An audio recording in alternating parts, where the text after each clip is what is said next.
Hey, gang, welcome to the Simplified Church podcast. Man, I am so pumped that we get together this week and spend some time diving into these everyday issues, these practical realities that pastors live in, exist in, that they oftentimes feel so overwhelmed by.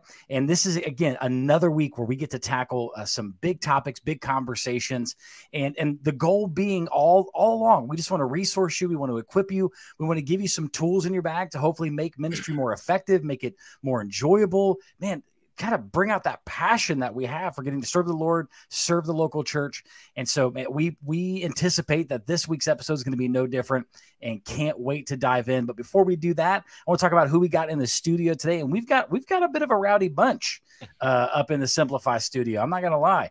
As always is somewhat homogenous looking bunch. Yes, we have definitely got a theme. We've adopted some sort of cultural theme here on the Simplify podcast. And listen, if you may not be watching us right now and you're having to hear us describe this, don't forget we are on YouTube. So check us out, Simplify Church, and you can watch a lot of our previous episodes and can kind of see the podcast. Not much to look at, but what we got to say, I think, is pretty helpful. But in the studio today, we've got, as always, the rambunctious, the overly talented, just the ridiculously intellectual Greg Braswell, holding up the helm there. Greg, how you doing, my friend? I'm good, Mike. How are you, buddy? Dude, I'm actually doing really well. Today's been one of those roller coaster days where, you're just dealing with a bunch of nonsense and tomfoolery at your day job. And then, you get some. That's called church.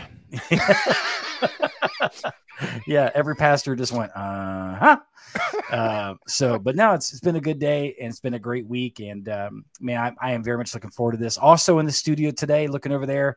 I mean, the guy's just as fly as you can get for a white guy. It is Mike Havran, the Mike Havran, joining us today on the show as our special guest. Mike, how you doing, man? I'm good. It's been a very productive day.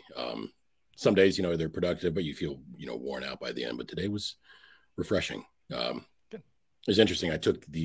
Our staff has been doing a lot of the Enneagrams and strength finders and things like that. And we did our Clifton Strengths Finder this week, and mine was not at all what I thought it would be. So yeah, it breaks down into the center two are more social, or the outside. There's one is how active are you, and then what of a thinker are you? And I was the only person on our staff that had more than 2 in the intellectual analytical. I had 4 of my 5 in that, which didn't realize how do I have none in the social part? I love being with people. So if you're catching up, what Mike is saying is he's super smart and everybody else he works with is a bunch of idiots. So that's if you're doing the math. I was certainly implying that heavily. But those words did not come out of his mouth. Right. They did not actually come out, and never would they in any type of recorded medium. Yeah, anything that has some sort of evidence. No. Man, Mike, it is great to have you on the show. And full disclosure, folks, as you're listening, I've known Mike for a number of years, and he's one of my closest friends. And I'm just so excited for this season of ministry that he's in. And honestly, you couldn't have found a better person to really speak into this conversation that we're having. And so Mike serves on staff as a volunteer engagement director at a church in the greater Cincinnati area. It's a very large church with a lot of campuses. And so he's involved in that culture and getting to juggle all of that. But we're going to be getting into some conversations with that. I know he's going to be able to give some wisdom to and speak some light into and just help us to kind of pull back some of that theoretical that oftentimes we as pastors, we're guilty of, right? Like we get around our tables at Panera or Cracker Barrel and we just start talking about the theoretical side of things. And oftentimes we don't step into the practical, the reality of it. So we hope to get to do that today with a fresh perspective. And I'm excited about that. If you're joining this episode and you're kind of wondering, man, where's this coming from? What are we doing? Go back. Feel free. Go back. And last week, we kind of kicked off a 3-part conversation around volunteer engagement in your church. And so we're kind of looking at this from 3 angles because tis the season. It's the summer. We want to get people involved in our churches. And we want to develop systems so that when we launch in the fall, we launch well, we launch strong. And so in the summertime, we're often trying to rethink what volunteerism, what serving looks like at our churches. And so last week, we kind of kicked this off where we spent some time talking about the reasons as to why people probably aren't serving at your church, or why they don't want to serve at your church. And certainly not meant to be one of those episodes that steps on our toes, but definitely gets to the heart of some of these realities. And today's conversation, we're going to be unpacking some of these realities from a very real standpoint. You know, what are we experiencing cross-culturally? What are we experiencing in larger churches versus smaller churches? Is this really, you know, because what we don't want to do is find ourselves just armchair quarterbacking and saying that, well, if I had those resources, maybe we'd have more volunteers. Well, if I had a bigger staff, we definitely could bring more people on. Well, that's not always the case. And in fact, sometimes in larger churches, things are more challenging in this particular arena. So that might be kind of a surprise too, but we're going to get to have a great conversation with Mike as we get to unpack some of this you know, reality together. But I want us to get a chance to get to know Mike a little bit and hear his story. So Mike, just kind of give us the 10,000 foot, the flyover. Like, we don't need to go back to, you know, the womb necessarily, but we could go back and, you know, just get us a vibe. Like, where are you from? Where'd you grow up? Tell us about your family a little bit, how you found yourself in ministry. Yeah. Both my parents grew up outside of Pittsburgh. I was the third of 8 kids. I was born in North Carolina, grew up, most of my younger days were in Houston, Texas, very strongly steeped in the Southern Baptist tradition. Moved to Cincinnati in 1998 when my dad got transferred. He worked for GM at the time, and kind of just church hopped for a while. When I was a kid, we couldn't find, with such a big family, you know, my dad, to his credit, was trying to find something that fit everybody. You know, he wanted strong expository preaching. My mom wanted to connect and worship, and kids wanted, you know, kid stuff. We wanted student ministry, youth ministry, kids, you know, children's church, stuff like that. And we spent probably 5 or 6 years hopping around from church to church until eventually my dad went, all right, we're done. We're just watch Charles Stanley on TV on Sunday, and everybody will love that. Which connects great with, you know, a 12-year-old who wants to sit there and listen to an hour and a half of preaching. Oh, holy smokes. Yeah. I remember sitting there multiple times, kind of like nodding. Yeah, just dozing off. Yeah. And Dad would be like, oh, hey, he said, now listen. So you better be listening. Like, oh, yeah, I'm listening. What are we watching? SpongeBob? Yeah. Yeah, that's funny. But it was great. I really connected with God for the first time. Bit of a cliche, but like at church camp. Really felt the Holy Spirit speaking into my life at that point. Calling me into ministry, and being a pretty prototypical 18-year-old, I was like, great, I'll do that eventually. But first, I'm going to go play college football, and I'm going to be in a fraternity and do all the fun stuff I want to do, and then I'll circle back to it. And didn't happen. You know, got in a car wreck, lost a lot of the things that I'd planned for. Went to University of Cincinnati for a while for accounting, did an internship, realized I hated accounting. Ended up going back to Cincinnati Christian University, got my degree there, loved it, got plugged into a church, interned under a guy who was all right. That was Mike, by the way. Oh, man. I'm glad you said that, because it's like, man, Mike's a tough critic, man. Jeez. Yeah. Oh, yeah, for sure. But then it was a series of, you know, being in churches and getting burned by churches, and, you know, plugging into a church and getting burned by a church. And eventually circled back around to the church we're at now, where I served in student ministry as a volunteer for about 2.5 years.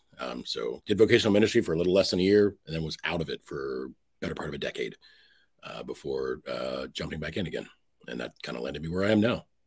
And then part-time, if you don't know this, what's really cool about Mike Havran is he's the bass singer for a jug band. So I don't know if you can, that's a perfect fit.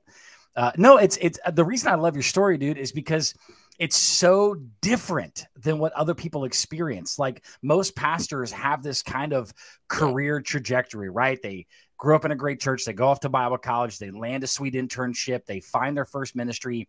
And then, it's definitely a series of ups and downs, heartbreaks, successes, joys, tears, all that kind of thing. But always kind of this trajectory, you know, of a career of ministry. But man, the Lord has done something so incredible with you that your training and the work that he's preparing you for just took a very different turn and has a very different look, but has equipped you in such a profound way to step into this role in this season and recognize that all the people that you're going to be connecting with are people that are just like you. Yeah. Everyday people.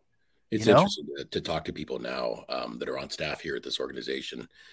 And it's a very weirdly common thread, a disappointingly common thread of, I just asked in a group with our onboarding team, I said, just how many of you like have significant church hurt in your past before you got here?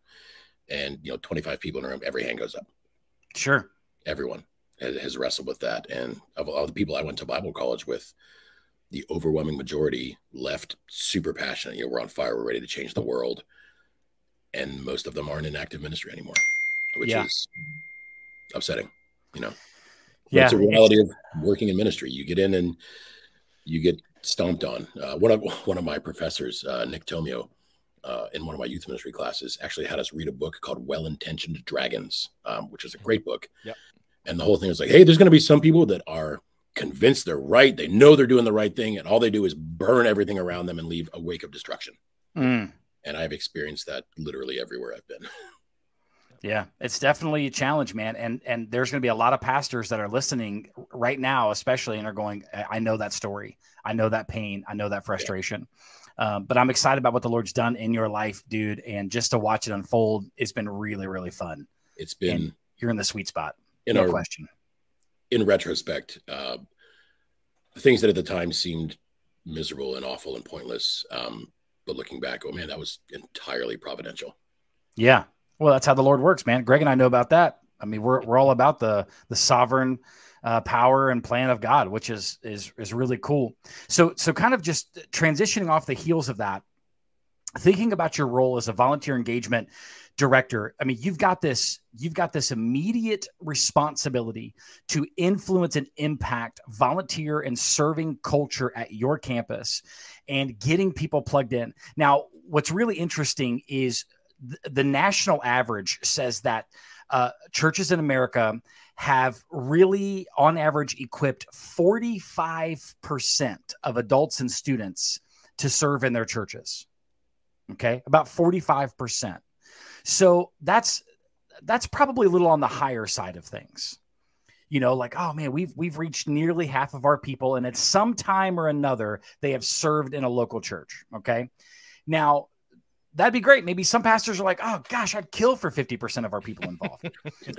But from your seat, looking at the landscape of your church and the size of your campus and the amount of engagement, what's that number translate to for you? Do you feel like you guys are barking at that number? Do you feel like there's room for improvement? What's that look like? There's absolutely room for improvement. We actually had our staff meeting 2 weeks ago, and it's been interesting. They're in the process. My role was created about 2 months ago because the board of directors and the overseers kind of sat down and said, man, we repeatedly say this place runs on volunteers, right? But then we don't really emphasize it. Like they've kind of not intentionally, but sort of drifted into we need people to fill spots kind of mentality. And so there's this rebirth, this redesign of what volunteering looks like, and a shift from, hey, we need you to work in children's church. We need you to do this, to intentionality and pairing people with roles to say, hey, we want this role to serve you so that you grow, so that we plug you into places where you're gifted and where you're passionate, so that service is a joy instead of a burden. Because most of us have served in places that just someone has to do the job. Yep. When I was in Texas, we were in a very predominantly white collar area, and the church we served at had a pretty substantial amount of land. And I remember hearing from my dad, one of my greatest childhood memories was working with my dad at church, because his job was essentially house and grounds that he defaulted into because nobody else wanted to do it. Nobody else knew how to work on the equipment. Nobody else really knew how to drive a tractor. And so I look back and go, man, I was just mowing grass with my dad. I loved it. Sure. But nobody wanted to do it. And my dad is one of the few people who took on the job and had joy in it. But for the majority of people, you stick them in a job that they don't care about. They might do it as a one-off. They might do it on a short-term basis. But if you continually grind them down on something they don't care about, the passion for it is going to dissolve. Their desire to do it with excellence is going to slowly fade away. And eventually they're either going to quit or just kind of slowly drift into the background with excuses until they don't feel required to do it anymore. And none of those are good outcomes. So it sounds like at your church overall, with all of its campuses, they're trying to rethink this. They recognize there's a problem overall with equipping the saints, equipping them with the tools necessary to fulfill that calling that God's placed on their life. And I don't think that your church is alone in that. I think lots of churches are constantly trying to rethink this and reimagine it. Greg, for you're in charge of a lot of volunteers and a very niche area, right? Like people have got to. I mean, we're talking tech ministry, and there's a multitude of skills necessary for that. Instrumentalists and vocalists. What's it look like for you in the landscape of your church with getting people involved, people responding to that invitation to serve? Yeah, so it's very much that aim to not simply fill slots because jobs need to be done. But at the same time, balancing that against how do we ensure that we are getting the people in a place where, they're serving in their gifting, and like you say, Mike, it's a joy for them to be able to serve there instead of something that they dread doing but feel obligated to do because they said yes. But it's something that we struggle with across the board. As I lead our admin side of everything, helping our ministry leaders say, okay, how are you going to get volunteers and engage our membership so that they are plugged in and that they are serving, but they're serving in a place that they see overwhelming value and want to be there, not oh man, I've got to go to church and do this thing because I said I would. Yeah, a big part of it comes in is what my role is designed to do is to make sure we are not only affirming these people constantly, that we're caring for them actively and intentionally caring for them and saying, hey, you are valued in what you do, not just by us, but by God himself, because he designed you and wired you to do this thing in this time. But also to make sure we say, hey, what you do is important. I've been in roles where I served and I'll go, man, I'm kind of getting the feeling that they don't really need me. The things I bring to the table aren't important to the vision they're trying to cast. And that's okay. If that's the case, I can plug in somewhere else. Sure. But I need someone to articulate that and make sure they're actively and intentionally caring for me in that, so I don't get burned out and just disconnect entirely. So in the overall, let's just think about church in general. And I know it's going to be tough because some churches are absolutely rock stars at this and they're killing it. Okay. And doing and just really great at identifying and equipping volunteers, creating pathways, all that kind of stuff. But we know that volunteerism and getting people to serve overall is a challenge. Everybody's experiencing it. Greg, you're experiencing it. Mike, you're experiencing it. Very different types of churches, very different, differences in size of church and even like where they're located, how they're impacting people. This is a common problem across the board. So I've got just kind of a few things I want to talk about to get your perspective on, to maybe help us wrestle. Why is this such a challenge? Like, why is creating a culture of service within our church and fostering it why is it so difficult? Why is it hard to be successful even when we're remotely intentional? One of the things I'm curious about is, have we as a church, in light of and Greg, you've talked about this, man, like in light of trying to be so mirrored with the modern business world, have we really given too much dependence to staffing our churches? Like, are we too dependent on it now? You know what I mean? I'm kind of curious. Just, you guys flip a coin and go for it. But I'm curious to know, what do you think about that? Are we too dependent at this point? There's roles, like when I first left the church that we worked out together, like I looked at other churches, and specifically in student ministry, and just flat out the ones that are like, hey, we want a part-time guy. This isn't even a financial decision at this point. They're like, oh, I can't, support a family on $12,000 a year or whatever you're offering. But it's just knowing who I am, and like, I'm going to want to give more than 20 hours a week to this. I don't feel I can effectively do everything that God is calling me to do as a part-time role. Sure. That's fair. And so a lot of churches, like, there's part-time like support staff that could be good. But yeah, I do think there's a tendency to say, hey, we need to staff everything for every little job that could possibly need done. And in doing so, you're stealing opportunities from people to plug in and serve the way that they were wired to serve. And you're stealing the joy that they could possibly have by doing kingdom work on that level in that place by saying, oh, we only want paid staff. Right. Okay. That's fair. Greg, what do you think, man? Yeah, I agree that we have, at least in, in my growing up and even within the last number of years, made probably too much about, well, we just pay people to do that. Yep. Instead of being able to develop within our people this overwhelming desire to want to serve. But I think the other side of it is we've done just a terrible job about helping people understand that it's not just the stuff that happens when the body gathers for corporate worship that is kingdom service. It's not just Sunday morning at 10:15 here. It's the guys who sit on the lawnmower for hours every week so that the yard looks nice as people come in. It's the people who make sure that our buses and our vans run properly so we can pick kids up during the week for our kids programming. It's all of those pieces, but we've not done a great job of highlighting that. Sure. And helping people see that it's not just the highly visible pieces on Sunday morning or big worship gathering times that have kingdom impact.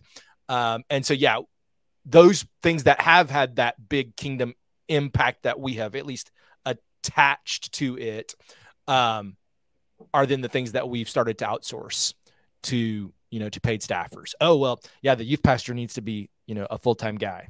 Or, oh yeah, we've got 10 children's staff because, that's important. And only people who get paid by us can love kids.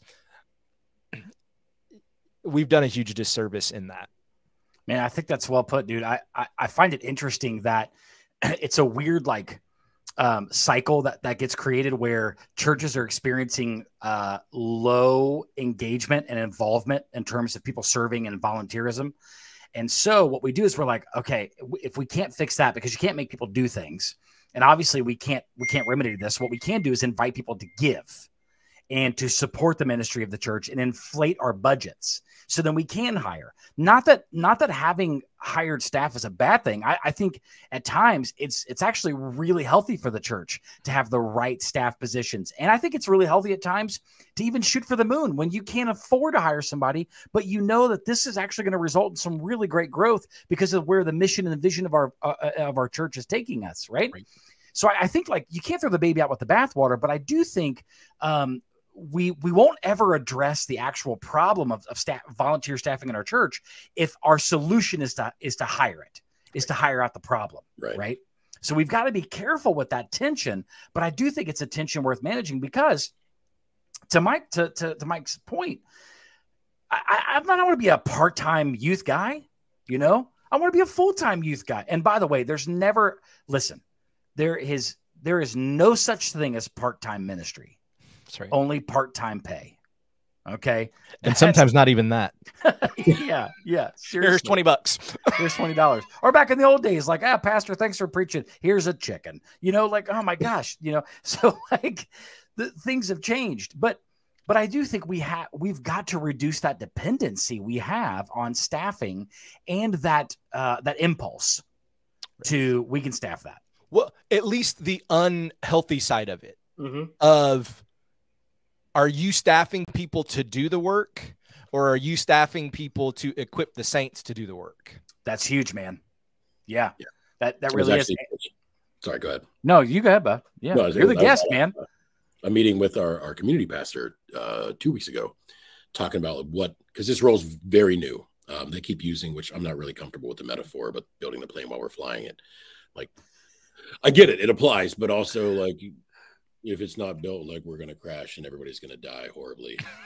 Apparently, unless you do the tuck between your thing, because that keeps you from blowing up when you hit the ground. I don't really know how that works. It does. That and desks. Desks are I'm trying that all the time. Remedy to nuclear blasts. Yes. So that's hey, if it works, it works. If it works.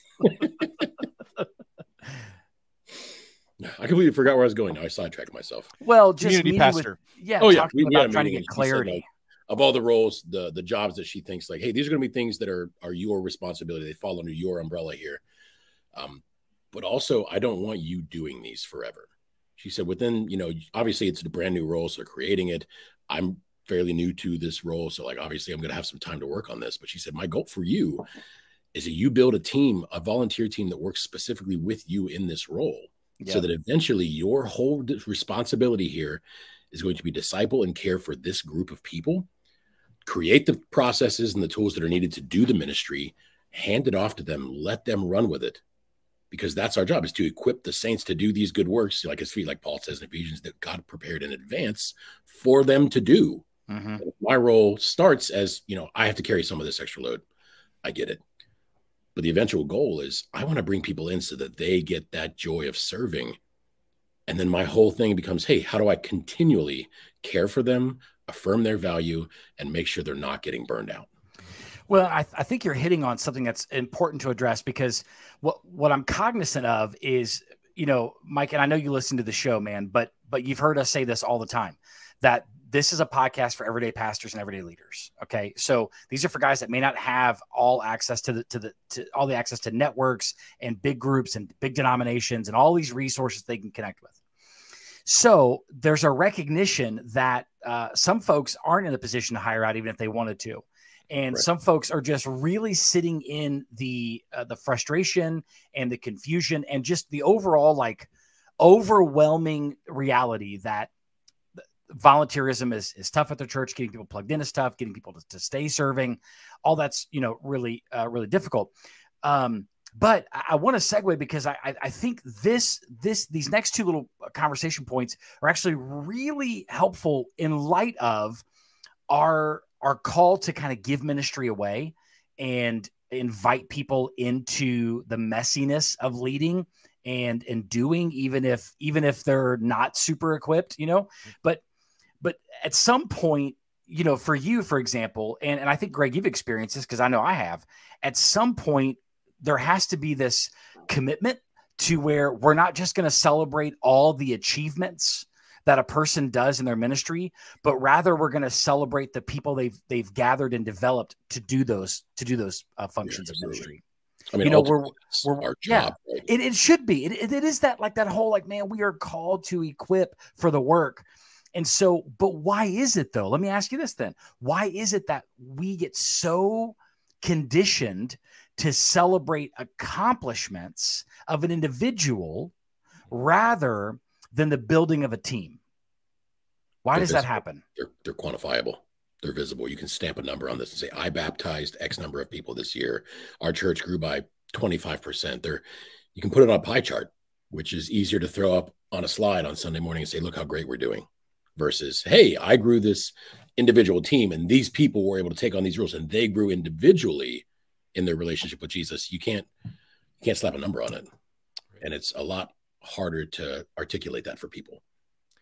Well, and I think there's the real fear that comes with it too of, well, but if I can't prove my worth, will they still pay me? Yeah. Oh, dang. Let's be real. Yeah, that's good. From the pastor chair, from the leader chair that's on the church staff, if I give away ministry and people can't see that that's a good thing, will they see that, oh, well, it's not a good thing for us to keep paying this guy if he's not actually doing anything? If he's just watching people work, like what value does he have? And I think we get afraid, and we haven't figured out how to balance that in a healthy way to be able to really give away ministry. But all of this is inherently wrong, though. All of this is inherently wrong. Our job is to give it away. Our job is to celebrate the building of teams and the building of stories and the lives being changed. So our job is not to produce pie charts. Jesus didn't say go out and give a great year-end report to your church members, to the folks that tithe. Like, why are we so conditioned to do the things we ought not do? All right, Paul, here we go. Why are we so conditioned to do the things we shouldn't do and push against the things that we should, but then lament over the results not being what they need to be? I think it ties into what you were saying earlier about how churches in general, especially in America, have kind of shifted, and we've started kind of getting away from what the New Testament model of the church was and into a, how do we take corporate America and our churches and kind of marry those two things together? Like churches, oh, we operate all of our things by Robert's Rules of Order. Like, who's Robert? Yeah. What is he? Why is he? I've never seen him. I've never met him. What does he have to say about this? Why does he have so many rules? Idea, like, and it's been kind of funny seeing it circulate post COVID as people are, starting to kind of transition back to working in offices. So many people going, yeah, miss me with that. I'm going to stay home. Yeah. But you have all these low level managers that are pushing it and pushing it and pushing it and making up false statistics. So people are mentally unhealthy when they're at home. No, they're not. They're a lot happier. They're a lot more productive, but we have to justify, from these middle management jobs, I'll have to justify my worth that what I do all day is I walk around these cube farms and yell at people. So if they realize they don't need me, like what Greg was saying, why are they going to pay me? Yeah. Yeah. It's just a shame, man. It's a shame that we've invited people to come do ministry. And when they do the exact thing that they're actually called to do biblically, we then have to put them into a corner of paranoia where they could potentially even to entertain the thought that, like, oh my gosh, these people may not think I'm valuable or necessary. Right. And it's because we don't hire people. We often hire positions. We don't build teams. We celebrate and we reward doing and accomplishments. And there needs to be a foundational, a fundamental philosophical shift away from that if we're really going to find ourselves in that sweet spot. And I think one of those like fundamental shifts has got to be around how we budget, how we think about budgeting, because, and I'm not going to actually. Yeah. Greg, why don't you go and tell us what % of your church's budget is committed solely to staff? No, you don't have to tell us that. but well, it's actually 53.5%. But thanks for asking. Is it really? Something like that. Yeah. Oh gosh, I was going to say, like, you are. It's budget. It's budget time, Mike. It's budget time. I think all about it. 35 and 40. Yeah. That's actually one of the shifts that they're doing in this whole rebranding thing is very intentionally like, hey, what have you done to bless your volunteers lately? What have you done to show if something is simple, hey, take them out to coffee, like go buy them dinner, like do something to show them, hey, we really care about you and we want to be here and support you. And show that we value what you do. Yeah, I love that. And to your point, Greg, actually that number is really strong. Like that's actually a really great percentage to be at. So for those of you that know anything about church budgeting, that's actually really healthy. So that's really cool. Yeah. And it's one of those things that, to your point, Mike, that we have to not just say, okay, well, we take good care of our staff, but we make sure that we keep it in check, but also making sure that we do provide those opportunities. Are there, parts of the staffing allotment that is, hey, here are those resources to take that guy to lunch. Here is that resource to say, you know what, I'm going to this conference, you come with me. Those are huge. And giving the opportunity to say, man, if you don't take care of the people that actually are doing the heavy lifting, they're not going to stick around. Yep. You're exactly right. So let's invest in, and it doesn't have to be huge dollars. A thank you note and a gift card go a long way. Yeah, it does. To a volunteer. No, and I don't know who said it, but I heard it from a ministry friend, and she told me who it actually came from, but I've forgotten. But something in the vein of, don't not do for anyone because you can't do it for all. Do for one what you wish you could do for everybody. That's Andy Stanley. Is it Andy Stanley? Yeah, that revolutionized ministry for me. 100%. Okay, well, I've quoted that a number of times. I'm sorry that it's Andy Stanley. There it is. There it is. Shots fired. Oh. Man, it took us 34 minutes to get there. Yet? There comes the email. This guy, the audacity. Thanks for listening, folks. We'll be back never. Yeah. We've just been deleting those. Josh at Simplify Church.com. But realistically, 100%. Let's be about that. Yeah, let's do for the ones that we can what we can do. Because ministry is not about fairness. Fairness doesn't exist in the kingdom, and we've got to get away from that nonsense. It doesn't exist in the kingdom. There's what's right and what's just and what's good and what's holy and what's pure. Like, these are the things that we need to champion. And if we could, and I'm just passionate about this because I really believe in, if we can get churches, especially, man, if you're a pastor at a church and you've got 50, 75, 100 folks and you're struggling with how we get past this hump of not getting people involved, then rethink how you're spending your money and start investing in the development of leaders, in the development of volunteers. Everybody's got 5, 6 folks at their church that are high capacity enough that could be brought in if only we're willing to give them permission, right? And so that's part of the issue, is we're not always asking that question of, like, how can we engage this person? How can we engage this role by inviting someone else to step into it? What do you, okay, so just for the sake of conversation, what do you think are the roadblocks, the hindrances to why we don't regularly give ministry away more? Because I hear what you're saying, that, oh, we need to do that. We don't, out of fear. Right. And that's true. I think on one side, that's true. But I think on the other side of it, there may be more than just fear as to why we don't give it away. And I've certainly got my druthers, but I don't know why I just instantly transformed. Well, sir. Yeah, well, sir, there's been a murder in Savannah. I don't know why I just Colonel Sanders. Anyway, that's my Colonel Sanders. No, I was going with Steve Carell. Yeah, well, I really love fried chicken. So, and also church budgets should budget well for fried chicken. I just think Absolutely. I don't know if Simplify can help you, but only that, for Chick-fil-A. Try. That's true. I do love Chick-fil-A and Church's chicken. My goodness, that is good chicken.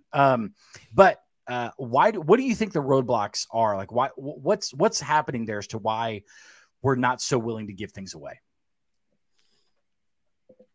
Personally, I realize this is a horribly unhealthy mentality. But growing up, my thing was always, especially as a man, you earn your value by the work that you produce. Okay. And so sharing that workload instead of just backing it on myself diminished my perceived value of myself. So if I have 10 jobs I need done and I do 8 of them and I give 2 of them away, I've just cut my own value by 20%. Even if it's not a monetary thing, like, okay, I have to do all of this to prove that I, as an individual, have value. So a lot of that it's a selfishness that I want to make sure everyone knows that I'm important. Which comes back to your earlier point of, like, we're staffing so heavily and not giving these away that when you see, like, a staff member leaves, everything just descends into chaos because they haven't structured things well enough. And that's the goal of any good leader, right? Is to build your, to borrow an MLM term, to build your downline, so that if you step out, everything's okay. Ministry will continue without you. Yeah. Yeah, that's good, man. Greg, what do you think about that? Other than the fact that he just compared church to a multi-level marketing company. You know, I'll throw the 31 party and then you throw the next 31 party. That's right. And you get 10 people under you, Greg, and we're going to make some cash. That's right. That's right. Is it not a pyramid scheme? That's right. Yeah. That's right. Well, yeah. I agree. But I do have just like a tick anytime I think about pyramid schemes, because I finally convinced my wife to not go to those parties, and I'll just give you $100. Yeah. Poor Greg, he invested $10,000 in like $1,000, burn it in a fire pit in the backyard and save ourselves a lot of time. Yeah, like, not that she ever wanted to actually become a rep, but like she always felt obligated to go to the party and then have the party. And I'm like, can I just give you $100 and we just don't have the party? Right. We don't need any more unless you're selling ammunition. I'm not interested. Well, yeah. You're not wrong. Now, hang on a second. You're onto an idea, friend, and we need to visit that. But anyway, go ahead.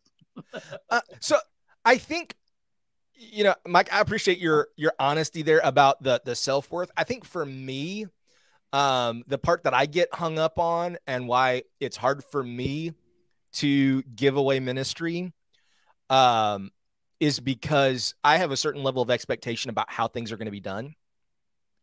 And if you won't do it the way I think it needs to be done, it's really hard for me to let you do it. That's real, bro. That's good. Yeah. Thank you for saying that.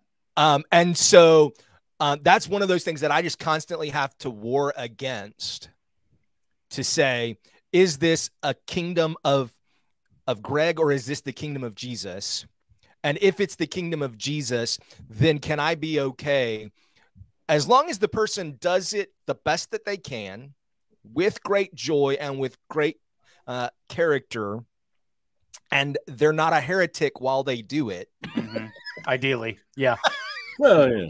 Can I be okay? And the answer has to be yes. But there are times when I have to sit in my office and have a come to Jesus meeting with myself to say, okay, you're not letting that person do simply because they're not going to do it the way you want it done. Yeah, and sometimes it's definitely a flesh issue, and sometimes it's definitely a self-worth issue. Sometimes 100%. I think also, like, and we don't have to always reach even that deep. I think sometimes if you're a bivocational pastor, or you're the guy trying to hold down the fort and there's no one, it's just exhausting. Mm-hmm. It's just absolutely, utterly exhausting to try to bring people along, recognizing that, like, man, I don't have time. I don't have multiple evenings that I can give. I don't have multiple weeks that I can give to port. Like, right. You know, and in which case, like, there needs to be some real conversations about what to do with that. You know, at some point there has to be that shift. There has to be that kind of like defining moment where you shift and you go, all right, we're just going to execute. But I love the honesty that you guys shared there, because I do think that resonates with a lot of leaders and a lot of pastors. And I know that the work of equipping people and putting them in positions and just the sheer volume of tasks that goes into that is exhausting. But that's exactly what we're called to do. Mm-hmm. And it's beautiful. And it's messy and it's just overwhelming. Yeah. But I think if we can refocus our energies, then what we recognize is that we probably should spend more time investing in and developing people for the work of the church than always trying to create and think of new ways to do it ourselves. Well, I mean, to kind of marry those two things together, like, is that something we need to step up our game in? Is if we are concerned that there's a job that needs done and we absolutely expect that it should be done with excellence, because everything we do, right, everything in word or deed, we do it all for the glory of God. So we should do it the absolute best we can. And if we don't have faith that these people who serve under us are able to do that, does that fall on us to say, okay, then it becomes my responsibility to make sure you get the education and the training, whatever you need, to make sure you are able to do that with excellence. That's good, man. Yeah. Having intentional dollars set aside to develop people is huge. You know, getting books that you're going to read together, or, you know, we're going to audit a seminary class, or there's a pipeline. You know, one of the cool things, Greg, about being part of the Southern Baptist Convention is the North American Mission Board Leadership Pipeline. Mm-hmm. You know, that's a great resource for churches to help develop people. I always thought that was such a really neat innovation. It was. And Kevin Ezell, we will gladly take that check. Yes. Thank you, Kevin Ezell. Yes, please and thank you. Or at least send us some swag. Anything. Great. If you've been listening to this podcast, like, we've been at this thing for 30 plus weeks. If there's one thing that you should pick up on now, Greg loves free stuff. Hey. Okay? Stuff we all get. Swag. Okay? Hook Isn't that this what you dude can up. Hang out on Tuesday nights is for free stuff? Yes. 100%. That's why I come to your house, man. Eat all your food. Smoke all your cigars. That's what I do. Exactly. Okay? That's what I'm there for.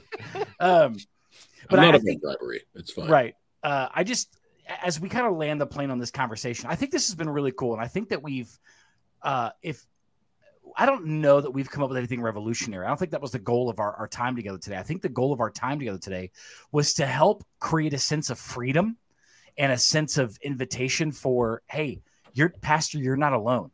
Like, lots of folks are wrestling with this. Lots of folks struggle with what you struggle. The flesh is real. You know, man, it's powerful. The spirit is willing. Like, this is all very true stuff.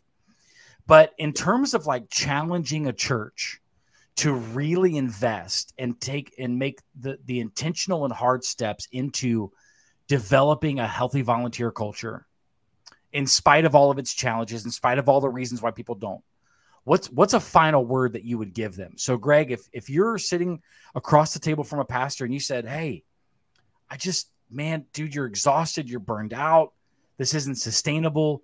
You can't keep asking your people to to give and you just hire the perfect functional savior, like what advice would you give that pastor? Probably two things. The first one would be do some deep searching and decide, are the places that you're struggling to find volunteers actually necessary? Oh, that's good. Or are they just expectations that you have either set up or that you think the church has? So I would evaluate that first. And then I think the second thing with it would be find someone who you will trust enough to hold you accountable to say, I'm not going to do what's left undone. Like if I can't find a volunteer for it, I'm not going to add it to my plate simply because I can't find a volunteer for it.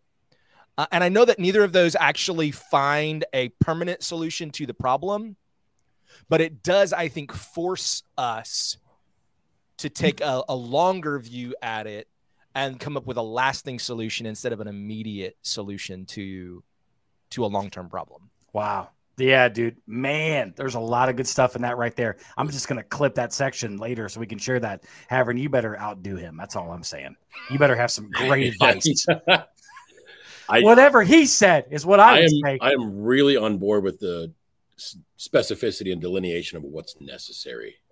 I used to really love watching Gordon Ramsay's shows. And how many times a common theme was he'd go into a restaurant and he'd order, 10 different things and they're all terrible. And he'd look at their menu like, your menu's like 40 pages long. Yeah. That's your problem. You're trying to do a million things and you're doing all of them poorly. Yeah. Why don't you pick 10 things and do them really, really well? Oh, man, that's really good. And it's great to see every church has a different mission in where they are. So your church could be like, this is who we are. This is who we're dialed in on. These other things are okay, but that's not us. So let's focus on what we're doing and make sure we do it the best we possibly can. And so I think that's a really good point. Oh man, I love that. Decide if it's needed. If it's not, don't waste your time or your resources worrying about it because somebody else is doing it better than you possibly will anyway. Yeah. And I think just inviting the church to step into their identity is beautiful, man. Like I love what you're saying there. Like, and this is one of the goofy things that churches often fall into is that, you're like, church, what's your mission? It's like, oh, well, our mission is to glorify God, make disciples. And it's like, cool. Yeah, that's the mission of every church, like you didn't say, you literally didn't say anything. That's like the mission of a business owner. What's your goal? To make money. Yeah. To make money and revolutionary. Yeah. Where'd you come up with that? Right. No, but how are you going to do it? What is the unique space that God has called your body into? Because your church is different than every other church in here. And that's not a bad thing. That's a good thing. The church is the only place where competition should be celebrated and not looked upon as like this. Oh, geez, no, like there are so many people we're not going to reach that maybe you would. So I love that, man. Stepping into your identity is really, really good. And guys, I can't thank you enough for being a part of this conversation, for speaking into this, because I know that this is a pain point for so many leaders and so many pastors who are going home at the end of every week just exhausted because they feel like they're doing everything. And no matter what they do, they just can't quite get beyond this brick wall. And so I think this conversation today it's life-giving. I think it's permissive. I think it's helpful. And so I really appreciate the advice that you've given there. And I appreciate what you had to offer. And so pastors and leaders, I would love for you to marinate on this. And I would love to hear from you. I would love to know how this is impacting you. Greg, we've got folks listening to the show for the first time or haven't listened maybe in a couple of weeks. Shame on you, but never miss a week of the Simplified Church podcast. But Greg, if folks want to connect, if they want to get involved, they want to communicate, they are very upset with the Hawaiian pattern of Mike Havran's shirt. How could they let us know such grievances? Okay, now I have a grievance. Okay, a cutoff T-shirt in a basement is just the most redneck thing I have seen all day. This is actually purchased specifically for our volunteer celebration tomorrow. Yeah, which is summer resort themed. So I wanted to go like, how can I look the most like a absolutely clueless, terrible tourist? And so I thought a Corona shirt and then a Magnum PI floral. So yeah, well, you nailed it. If someone is and a fanny pack pack, yeah, I do have my I think I'm Kenny Chesney hat. So yeah, well, but that's perfect. You still need a fanny pack to round out the dad tourist. Yeah, if the dad sunscreen right here. Oh, beautiful, man. Yeah, especially if the dad is touring a dilapidated campground. So you have, come on, kids, come over here where all the burned out dumpsters are. Y'all climb in there. Ain't she a beaut, Clark? Yeah. Now, don't you go fall in love with her. I do want to have one quick call out. Yeah. Anybody who is dialed in listening to this, something Greg said earlier about it doesn't always require money. Like we're spending a good bit on this volunteer party because we want to affirm, like, hey, we see the value in you, and we want to make sure we celebrate that. But you mentioned earlier, it could be something as simple as a card. I still have a handful of cards that I've received over the past 15, 20 years. I do too. It carried a significant amount of weight. And then times when I was like, man, I'm feeling burdened. I don't feel like I'm valued in this. I would still occasionally pull out those cards and go, man, this costs nothing. It's a Hallmark, so it probably was, $17, but yeah. No, those carry weight. So if you're listening to this, go, man, I've got a volunteer that I've been thinking about. Write him a note. Oh, that's a good word, bro. Yeah. Send him a card. Look at that, man. Greg's got stacks on stacks. Dude's making a difference over there. Now, granted, they're all from his kids, but that's fine. That's fine. Well, that's about 20 years worth, so not a lot. Yeah. But I've got about one a year. One person a year. That's right. Cares about what I do. So I write you notes like 3 or 4 times a year. Who? You. Me? Yeah. Oh, I use those to light my grill. Sorry about that. Anyway, Greg, how can people find the Simplified Church podcast? I'm so glad you asked, Mike.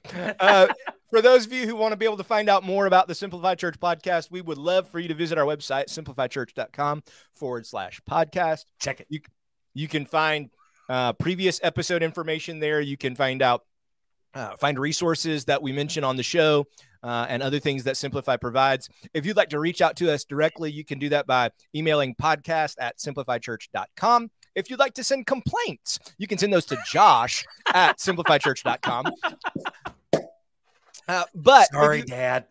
If you haven't already, we would love for you to subscribe and to like and rate the podcast. So you can do that at Apple Podcast. That would really help us if you would not only follow us there, but also rate and review. That will help us get out in front of others.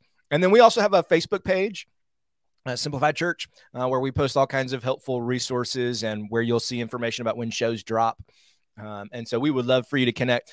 In all honesty, if you have comments, if you have questions, if you have things, hey, we'd love to hear an episode about this. We'd love for you to send us an email, and we'll add those things to our list as we continue to indeed develop show ideas with the intention of serving everyday church leaders just like you. Yeah, and if you've hung out till the end of the episode, let me just let you know there's a chance right now for you, Pastor, to win a $100 Amazon gift card. We've got a survey that we're asking pastors to help complete. It takes you like 10 minutes tops to get this survey completed, but it's letting us know how we can better equip and better serve pastors. And so that's what we're here for. We're not here to sell you something. We're not here to be a gimmick. We're here to literally equip you and care for you because we believe in everyday pastors. You can go to simplifiedchurch.com/survey. You can click on that, put in your information after you're done, and you'll be entered in to win a $100 Amazon gift card, which is a good bit of money these days. So $100 on Amazon, that's pretty sweet. So let me encourage you to do that, folks. Thank you for hanging out. Come back next week as we conclude this conversation around how to get people engaged and connected at your church and serving and volunteering. We'll see you soon.